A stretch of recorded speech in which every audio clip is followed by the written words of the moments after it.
O Senhor é o pastor que me conduz, não me falta coisa alguma.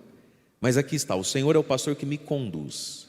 Essa expressão, o Senhor é o pastor que me conduz, esse verbo, conduzir, esse ato passivo, ser conduzido, ele é fofo, ele é adocicado, né?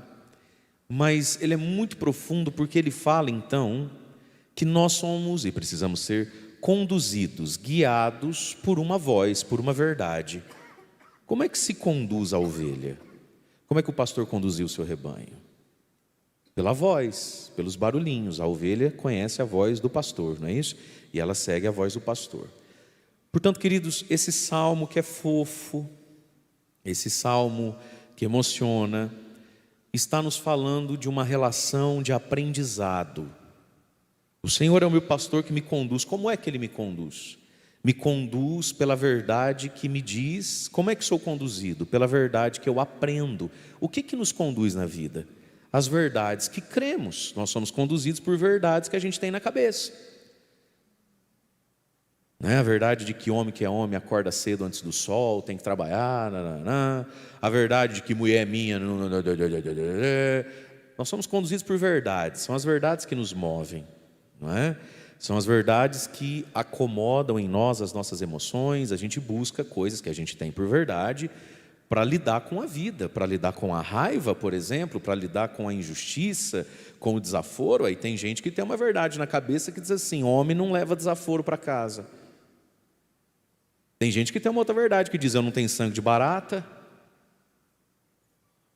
E tem a outra verdade que diz: se te bater de um lado, oferece o outro. Se te obrigar a andar 1 quilômetro, relaxa, anda 2 com ele.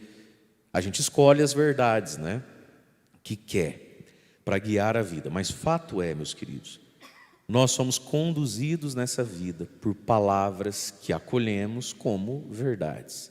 O Senhor é o pastor que me conduz. Deus quer nos conduzir. E como é que Ele nos conduz? Pelo ensino.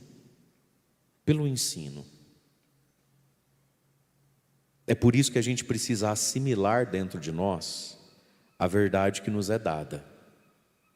Por exemplo, a pessoa ama de paixão o pai e a mãe que tem. De paixão. Papai é tudo na minha vida, minha mãe é tudo, padre. Mas pai e mãe vai morrer. E eles podem morrer, não podem?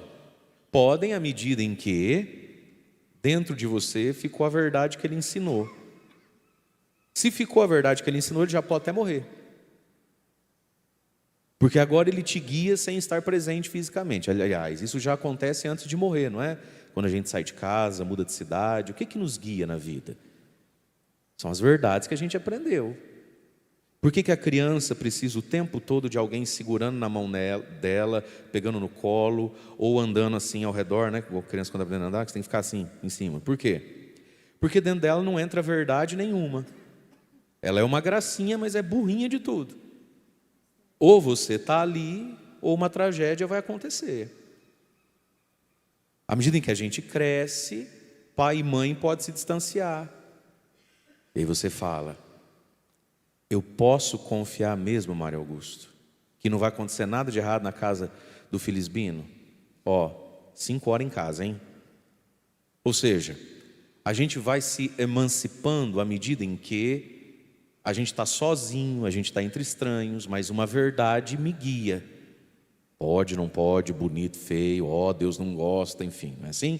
A gente vai sendo guiado pela vida, através das verdades. Então, Deus, que é o nosso pastor, escolheu nos conduzir como? Como é que é esse pastoreio de Deus? Através da verdade que a gente tem a oportunidade de conhecer através da igreja, e que é uma verdade que precisa ser aprendida.